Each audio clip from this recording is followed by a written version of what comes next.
میں آئی کہ نہیں، حالانکہ آپ جانتے ہیں شروع میں آپ کے سر سے بھی پھٹکتی تھی۔ اسقف اعظم لاجواب ہو کر بولا، ہاں یہ بات تو ہے، پھر مارٹین کو کیسے زینت پہلو بنایا جائے؟ بغیر کسی حسد اور نفرت کے جذبے کے لیزنہ نے جواب دیا، بڑی آسان صورت ہے، اس کے ساتھ بھی وہی سلوک کیجیے جو میرے ساتھ کر رہے ہیں۔ اسقف اعظم بے دلی سے بولا، یعنی بلا جھجک کے لیزنہ نے کہا، اخلاق و محبت، آپ تلوار سے گردن کاٹ سکتے ہیں، دل نہیں جیت سکتے۔ میری بے رخی کا جواب آپ نے آزمندی سے نہ دیتے تو میں بھی آج مارٹین کے ساتھ قید ہوتی اور موت کا انتظار کر رہی ہوتی۔ اسقف اعظم نے گھبرا کر کہا، توبہ کرو لیزنہ، کیسی باتیں کرتی ہو، کہاں تم اور کہاں وہ؟ لیزنہ بولی، جی یہ بات نہیں، عورت ہونے کی حیثیت سے میں اور مارٹین برابر ہیں، مجھے آپ نے محبت سے جیت لیا اور اسے سختی کر کے کھو دیا۔ اسقف اعظم صاحب نے صفائی دیتے ہوئے کہا، میں نے اگر سختی کی بھی تو تنگ آ کر، جب بالکل مایوس ہو گیا تب۔ لیزنہ بولی، اچھا خیر، اس بحث کو چھوڑ دیجئے، یہ بتائیے اگر میں مارٹین کو راضی کر دوں تو ایسا ہو سکتا ہے؟ لیزنہ بولی، کیوں نہیں ہو سکتا، بتائیے۔ اسقف اعظم نے ممنونیت کے لہجے میں کہا، تو میں تمہارا شکریہ ادا کروں گا۔ لیزنہ نے بے نیازی کے ساتھ کہا، مجھے شکریہ کی ضرورت نہیں، آپ کی خوشنودی کی ضرورت ہے، مطمئن رہیے، مارٹین کو راضی کرنا میرا ذمہ ہے۔ اسقف اعظم نے کہا، بڑا احسان کرو گی لیزنہ؟ وہ بولی، لیکن ایک شرط ہے۔ اسقف اعظم نے کہا، تمہاری کون سی شرط نامنظور ہو سکتی ہے لیزنہ؟ آپ کو کچھ عرصہ تک انتظار کرنا پڑے گا، چند روز تک مجھے کام کرنے کا موقع دینا پڑے گا۔ اسقف اعظم نے کہا، کیا مطلب؟ وہ کہنے لگی، مطلب یہ کہ آپ مجھے کوئی نشانی ایسی دیجیے کہ میں جب چاہوں تہ خانے میں جا سکوں، بے روک و ٹوک، کوئی سنگ راہ نہ ہو، اور وہ آپ کے شمشیر برادر آدمی میرے قریب نہ بھٹکیں۔ انہیں دیکھ کر مجھے ڈر لگتا ہے، رونٹے کھڑے ہو جاتے ہیں میرے بدن کے۔ لیزنہ نے یہ باتیں کچھ ایسے بھولے انداز میں کہیں کہ اسقف اعظم کو ہنسی آ گئی۔ اس نے کہا، لیزنہ کی اس کلیسا کے ہر فرد پر ویسی حکومت ہے جیسی کہ اسقف اعظم کی۔ یہ کہہ کر اسقف اعظم نے تالی بجائی۔ فوراً 2 یہودی غلام آ دھمکے اور بڑے ادب سے سر جھکا کر کھڑے ہو گئے۔ اسقف اعظم نے کہا، سب سے کہہ دو کہ لیزنہ جب جس وقت کلیسا کے جس حصے میں چاہے جائے، جس سے چاہے ملے، جسے چاہے اپنے ساتھ لائے۔ غلاموں نے ایک مرتبہ ادب سے گردن جھکائی اور خاموشی سے باہر چلے گئے۔ ان کے جانے کے بعد اسقف اعظم نے جیب سے ایک انگوٹھی نکالی اور لیزنہ کی طرف بڑھاتے ہوئے کہا، اسے پہن لو، یہ بہت کام آئے گی۔ لیزنہ نے انگشتری پہن لی۔ کچھ دیر بعد اسقف اعظم بولا، اس انگوٹھی کو اسقف اعظم سمجھو، یہ وہی کام دے گی جو میں دے سکتا ہوں۔ اسے دیکھنے کے بعد کلیسا کا کوئی آدمی تمہارے حکم سے سرتابی نہیں کر سکتا۔ لیزنہ نے شکر گزار نگاہوں سے اسقف اعظم کو دیکھا اور بڑے معصومانہ لہجے میں کہا، شکریہ۔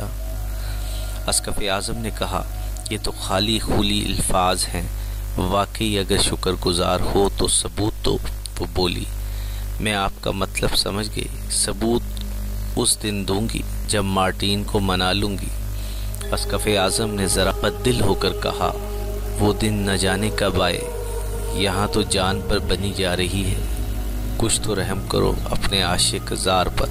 لیزنہ ہنستے ہنستے دوہری ہو گئی۔ اس نے کہا، آپ تو ایکٹنگ کرنے لگے، کہتی ہوں صبر کیجئے، صبر کا پھل میٹھا ہوتا ہے۔ ٹھنڈی سانس بھر کر بولا، اچھا بھائی، جو کہو گی وہ کریں گے، جو ناچ نچاؤ گی وہی ناچ ناچیں گے، آخر تمہارے عاشق جو ٹھہرے۔ کچھ دیر تک خاموشی سی رہی، پھر یک بیگ اسقف اعظم چونک پڑا۔ اس نے کہا، ہاں بھائی، خوب یاد آیا۔ لیزنہ نے پوچھا، وہ کیا؟ اسقف اعظم نے کہا، پہلے یہ بتاؤ، مارٹین کو راضی کرنے میں تمہیں اندازاً کتنے دن لگیں گے؟ وہ مسکراتی ہوئی بولی، یہی کوئی 2-3 مہینے۔ اسقف اعظم نے مایوسی کے عالم میں کہا، اوہ یہ تو بہت ہے۔ لیزنہ نے چھیڑتے ہوئے کہا، اچھا تو 12-15 ہفتے۔ اسقف اعظم اس مدت میں بھی تخفیف کرنے کے لیے کچھ کہنا چاہتا تھا، کہ اس کی نظر اس کے مسکراتے ہوئے ہونٹوں پر پڑی۔ سمجھ گیا کہ مذاق ہو رہا ہے۔ پھر اس نے کہا، لیزنا زیادہ نہ ستاؤ۔ وہ بولی، آخر آپ چاہتے کیا ہیں؟ اسقف اعظم نے کہا، صرف یہ کہ اپنا کام جلد انجام دو۔ لیزنا نے کہا، دوں گی، لیکن ہتھیلی پر سرسوں کیسے جما لوں؟ ایسی ہی جلدی ہے تو یہ رہی آپ کی انگشتری، آپ خود جائیے اور منا لیجیے اسے۔ یہ صاف اور کھری کھری باتیں سن کر اسقف اعظم کا خون ہی تو کھول گیا، لیکن مشکل یہ تھی کہ یہ باتیں کرنے والی لیزنا تھی، جو محبوبہ جان نواز بھی تھی اور رفیق ہمدم بھی۔ خون کے گھونٹ پی کر رہ گئے۔ اسقف اعظم کو دل شکستہ اور خاموش دیکھ کر لیزنا نے کہا، یہ لیجئے، آپ تو خفا ہو گئے۔ اسقف اعظم پہلو بدل کر بولا، نہیں، اس میں خفگی کی کیا بات ہے؟ اس نے شوخ لہجے میں پوچھا، آخر آپ اتنے بے کل کیوں ہیں؟ اسقف اعظم روٹھے ہوئے انداز میں بولا، میں اب کچھ نہیں کہتا، کہوں گا تو پھر 2-4 باتیں سنا دو گی۔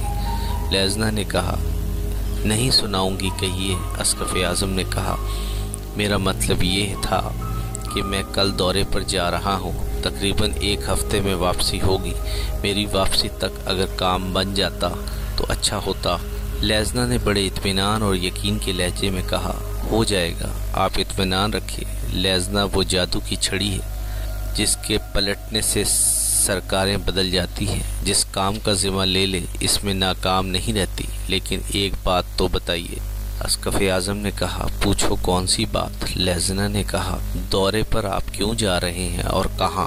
اسقف اعظم نے مشفقانہ انداز میں کہا، کلیساؤں کی تنظیم اور اندرونی انتظامات میرے ہی متعلق ہیں۔ کلیسا کے بعض بڑے بڑے مجرموں کی سزا بھی میرے ہی دورے پر منحصر ہے، لیکن ان سب سے ضروری ایک اور کام بھی ہے۔ لیزنا نے کہا، وہی تو پوچھ رہی ہوں۔ اسقف اعظم نے محبت بھری نظروں سے لیزنا کی طرف دیکھ کر کہا، کوئی اور پوچھتا تو ہرگز نہ بتاتا، لیکن تم سے چھپا بھی نہیں سکتا۔ لیزنا روٹ کر بولی، تو کہیے نا۔ اسقف اعظم نے ادھر ادھر دیکھ کر کہ کہیں کوئی سن نہ رہا ہو کہا، ایک بہت اہم کانفرنس ہے، لیکن بالکل پوشیدہ۔ لیزنا حیرت سے بولی، کانفرنس؟ اسقف اعظم نے کہا، ہاں، سبتا کا فرما روا اکاؤنٹ جولین بہت طاقتور بہادر ہے، پچھلے شاہی خاندان کا ایک رکن بھی ہے۔